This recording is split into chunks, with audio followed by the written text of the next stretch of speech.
अस्सलाम वालेकुम, कैसे हैं आप सब। मैं आप सब लोगों को मिस लिटरेचर चैनल पर वेलकम करती हूं और आज का जो हमारा टॉपिक है वो है न्यू हिस्टोरिसिज्म।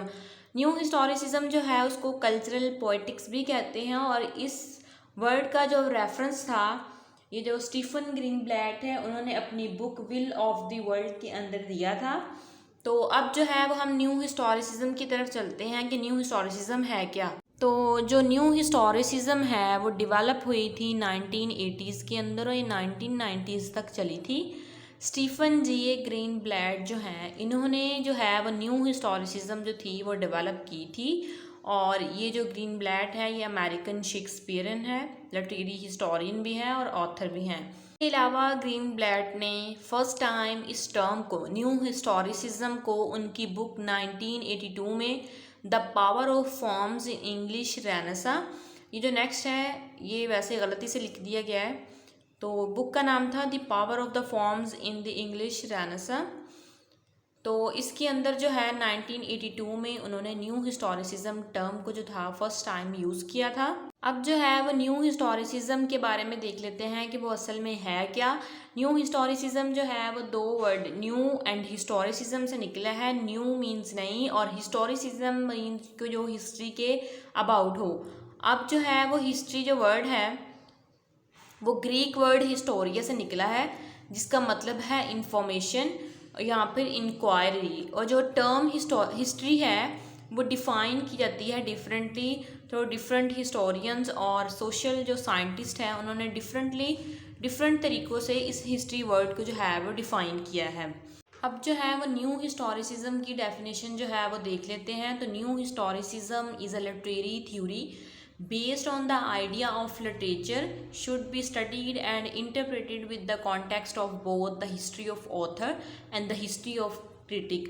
मीन्स कि जो न्यू क्रिटिसिज्म है ये एक लिटरेरी थ्योरी है और बेस्ड करती है इस आइडिया पे कि जो लिटरेचर है उसको स्टडी और इंटरप्रेट किया जाता है विद इन द कॉन्टेक्स्ट। अब कॉन्टेक्स्ट क्या है जिसके अंदर सोशल, पॉलिटिकल और इकोनॉमिकल जो कंडीशंस हैं, मीन्स के हम जब टेक्स्ट का मीनिंग ढूंढते हैं तो उस टाइम के इकोनॉमिकल, सोशल और जो पॉलिटिकल जो कंडीशंस हैं उसको देखकर हम फिर जो है वो इंटरप्रेट करते हैं टेक्स्ट को। और जो टेक्स्ट का मीनिंग है वो हमें हिस्ट्री के थ्रू मिलता है।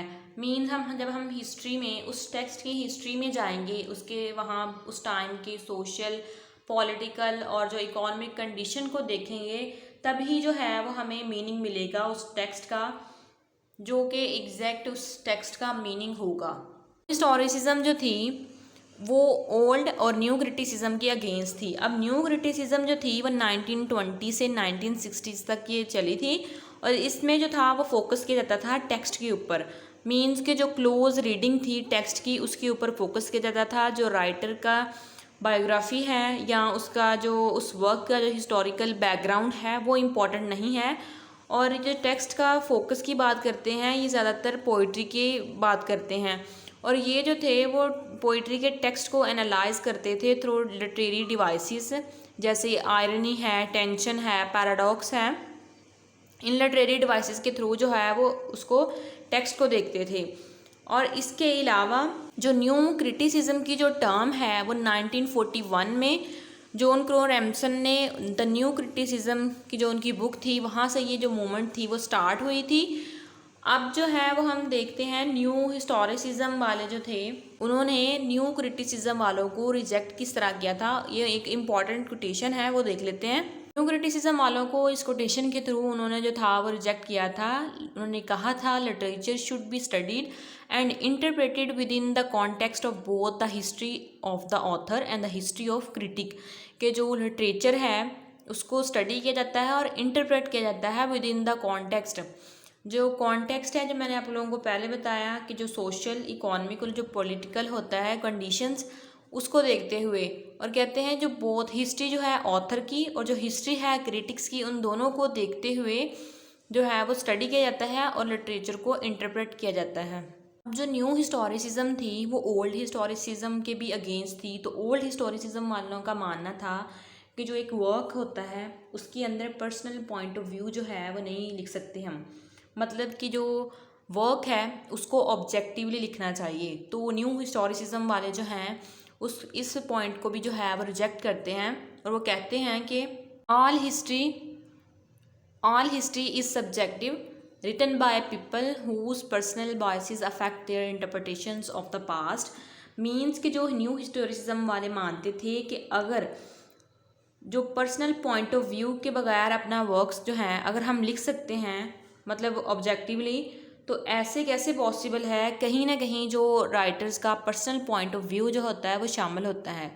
ओल्ड हिस्टोरिसिज्म वालों का मानना था कि ट्रूथ इज़ ऑलवेज ट्रूथ, और जो न्यू हिस्टोरिसिज्म वाले हैं वो इस चीज़ के ऊपर बिलीव करते थे कि जो हिस्ट्री है वो एक स्टोरी है जो कि नरेट की जाती है हिस्टोरियंस के थ्रू, और ये कहते थे कि सेट ऑफ डॉक्यूमेंट्स नहीं है, और जो हिस्ट्री है वो नरेट की जाती है सब्जेक्टिवली, इसके अंदर राइटर का पर्सनल पॉइंट ऑफ व्यू शामिल होता है।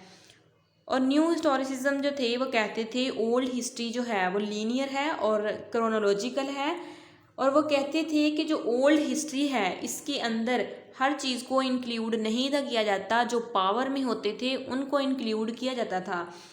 मीन्स कि जो पावर में नहीं थे उनको इंक्लूड नहीं किया जाता था हिस्ट्री के अंदर। इसलिए न्यू हिस्टोरिसिज्म कहते हैं ट्रुथ जो है वो कंस्ट्रक्टेड है, जब पावर चेंज होगी तो नॉलेज भी जो है वो ऑटोमेटिकली चेंज हो जाएगा, इसलिए ट्रुथ जो है वो चेंजेबल है।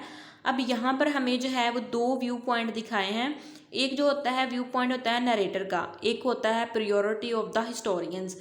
जो व्यू पॉइंट होता है नरेटर का उसमें जो है जो नरेटर है वो डिफरेंट कंट्रीज से होता है, और नरेटर जो है वो हिस्ट्री को लिखेगा अपने पॉइंट ऑफ व्यू से। फॉर एग्जांपल एक राइटर जो है नरेटर एक पाकिस्तान से है, दूसरा इंडिया से है। अगर हम जो पाकिस्तान और जब इंडिया अलहदा हुआ था जब उसकी हिस्ट्री के बारे में देखेंगे, और जो नरेटर है तब के टाइम का वो हिस्ट्री को और तरह से प्रेजेंट करेगा 1947 की, और पाकिस्तान के जो राइटर हैं वो 1947 की हिस्ट्री को और तरह से एक्सपोज करेंगे। इस तरह एक दूसरा जो पॉइंट है प्रियोरिटी ऑफ द हिस्टोरियंस मतलब कि जो कौन से इवेंट को देखकर मतलब बुक लिखनी चाहिए, मतलब हिस्टोरियंस हैं तो जो हिस्ट्री को पढ़ते हैं और उसके बारे में लिखते हैं। अब हिस्टोरियंस जो हैं वो पहले ये देखेंगे कौन सा जो इवेंट है वो फेमस है, फिर उसके बारे में जो है वो लिखेंगे, और बाकी चीज़ें जो है उनको इग्नोर कर देंगे। मीन्स के जिनका उनके जो हिस्टोरियंस हैं अगर उनका इंटरेस्ट किसी और टॉपिक में नहीं है तो वो उसको भूल जाएंगे, और जो उनको लग रहा होगा कि ये इस टॉपिक पर जो हमारी बुक है वो फेमस होगी वो उसी को उठा के उस पर लिखेंगे। ये हिस्टोरियंस का पॉइंट ऑफ व्यू होता है।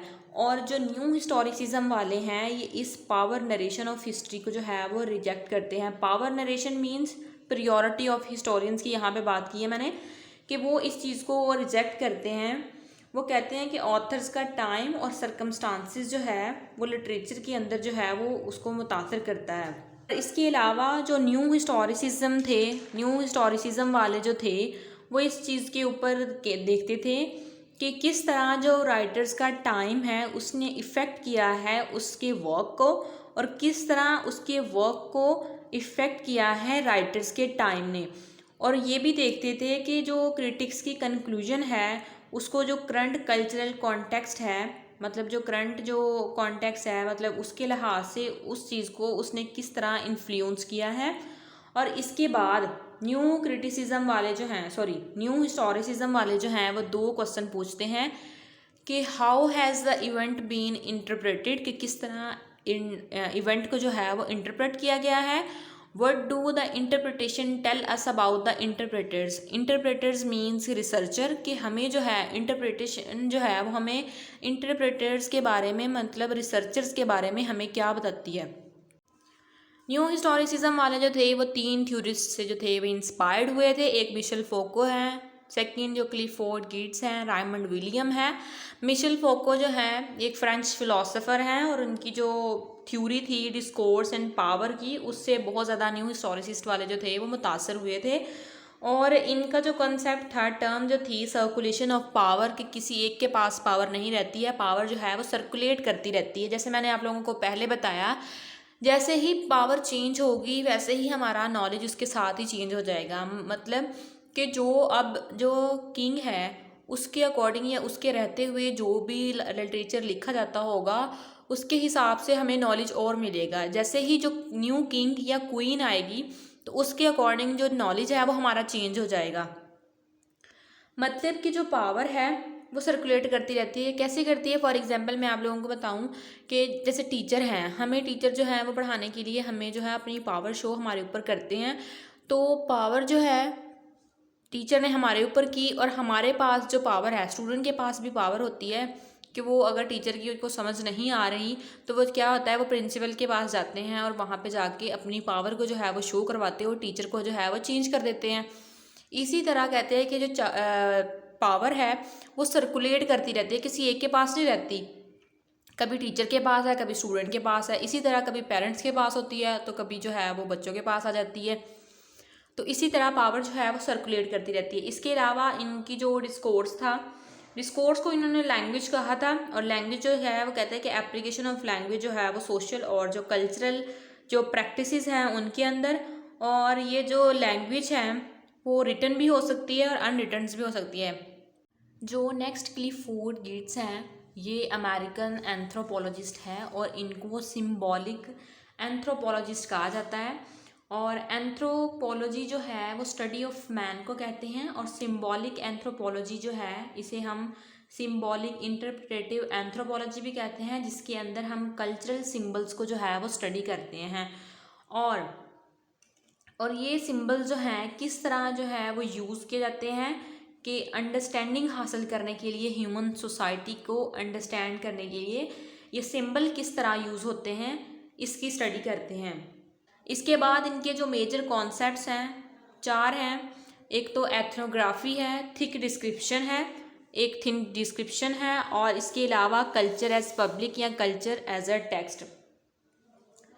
तो सबसे पहले जो थिक डिस्क्रिप्शन है ये एक क्लोज एनालिसिस है, जिसके अंदर जो है वो हम अनकवर करते हैं मीनिंग्स को। मीन्स के हम डीपली जाकर उस जो है टेक्स्ट को जो है वो रीड करते हैं। इसके अलावा जो थिन डिस्क्रिप्शन है वो जो है वो उसके अंदर डिस्क्राइब नहीं किया जाता, सिर्फ वैसे ही जो है जैसे बायोग्राफी हम पढ़ते हैं तो वैसे ही होती है। और अगर राइटर के हम किसी वर्क को पढ़ते हैं तो उसको जो है वो डीपली जाकर स्टडी करते हैं, तो वो हो जाता है थिक डिस्क्रिप्शन। जो थिक डिस्क्रिप्शन है उनके जो मोस्टली वर्क्स हैं वो थिक डिस्क्रिप्शन के बारे में हमें अंडरस्टैंडिंग देते हैं, क्योंकि जो थिक डिस्क्रिप्शन है उनके अकॉर्डिंग वो कल्चर के अंदर जो है वो एग्जिस्ट करता है। अब जो थिक डिस्क्रिप्शन है असल में होता क्या है, जो थिक है, थिक जो है उन्होंने डीप के लिए लिया है कि डीप डिस्क्रिप्शन। आपको अब समझ लग गई होगी कि किसी वर्क की जब हम क्लोज एनालिसिस करते हैं तो उसको हम जो है वो थिक डिस्क्रिप्शन कह देते हैं, या फिर कह लें कि जो वर्क का जो सरफेस अपीयरेंस होती है उसमें जो है वो हम डिटेल में जाकर उस चीज़ को अंडरस्टैंड करते हैं जब हम। इसके अलावा जो थिन डिस्क्रिप्शन है, थिन डिस्क्रिप्शन में हम किसी भी ये कह सकते हैं कि विदाउट एनी डिस्क्रिप्शन, कि उसमें हम डीपली नहीं जाते।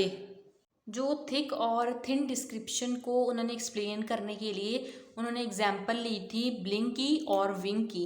ब्लिंक जो है आपको पता है कि वैसे ही आइज़ का मतलब पलकों का झपकना होता है, तो ये क्या है, एक थिन डिस्क्रिप्शन है कि ये वैसे ही हमारा नेचुरली तौर पर जो है वो हम ब्लिंक करते हैं। लेकिन जो विंक है उसको उन्होंने थिक डिस्क्रिप्शन कहा है कि ये एक सिग्नल होते हैं। फॉर एग्जांपल एक फ्रेंड है, वो दूसरे फ्रेंड को जो है वो आँख के साथ इशारा कर रहा है, तो वो मतलब कुछ सिग्नल्स दे रहा है अपने फ्रेंड को, तो वो क्या हो जाएगा, उसमें डीप डिस्क्रिप्शन हो जाएगी। मीन्स कि वो थिक डिस्क्रिप्शन के अंदर जो है वो इंक्लूड किया जाता है। इसके बाद जो कल्चर एज टेक्स्ट वाला इनका जो एक कॉन्सेप्ट है, जिसके अंदर जो न्यू हिस्टोरिसिज्म वाले जो हैं वो इनके जो कल्चर को जो है वो एज अ टेक्स्ट की तरह जो है वो लेते हैं। तो क्या है कि अगर कल्चर जो है वो अगर बुक की तरह हो तो हम कल उसको ओपन करें, उसके रिचुअल्स में सोशल पैटर्न्स, इसके अलावा इसमें इकोनॉमिक स्ट्रक्चर्स और जो कॉमन बिहेवियर्स होते हैं, और कहते हैं कि अगर ये वर्ड्स या पैराग्राफ की फॉर्म में हो तो हम जो है वो अंडरस्टैंड कर सकते हैं किस तरह जो कल्चर जो है वो वर्क करता है।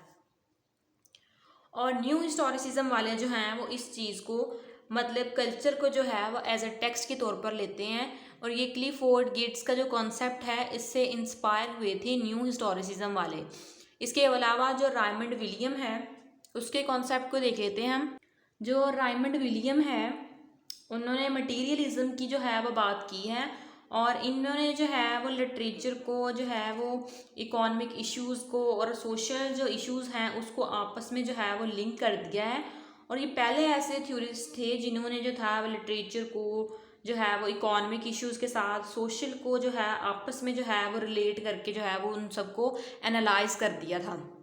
जिन थ्योरिस्ट से ये इंस्पायर्ड हुए थे मैंने आप लोगों को बता दिया, उनकी जो थ्योरीज थी उनको भी जो है वो थोड़ा थोड़ा आप लोगों को एक्सप्लेन कर दिया है।